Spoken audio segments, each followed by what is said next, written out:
শেষ পর্যন্ত পদত্যাগ করার চিন্তা ভাবনা করছেন প্রফেসর ডক্টর মোহাম্মদ ইউনূস। আসলে আমরা এমন একটা দেশের নাগরিক, সেটা বলতে মাঝে মাঝে মনে হয় লজ্জাবোধ হয়।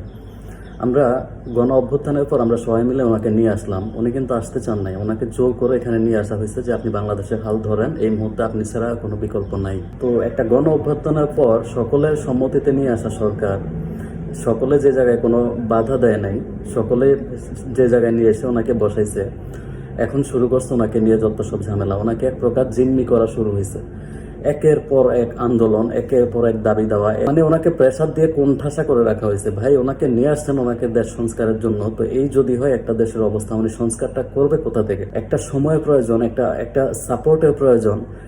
রাজনৈতিক দলগুলো ওনাকে টোটালি কোনো সাপোর্ট দিতেছে না।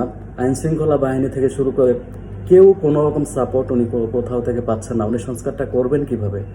আমরা যদি ওনাকে হেল্পই না করি, আমরা যদি ওনার পাশে না দাঁড়াই, তাহলে উনি সংস্কারটা করবেন কিভাবে?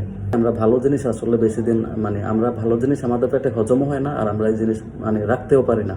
এই হচ্ছে আমাদের প্রবলেম। উপদেষ্টা পরিষদে দুই একজনকে নিয়ে যদি ঝামেলা থাকে, আপনারা সেটা নিয়ে প্রপারলি করেন, তাদেরকে সরাই দেওয়া হোক। কিন্তু প্রধান উপদেষ্টা আপনি ডক্টর মোহাম্মদ ইউনূস, ওনার বিকল্প কি আদৌ আছে বাংলাদেশে? আদৌ বাংলাদেশে আছে ওনার বিকল্প?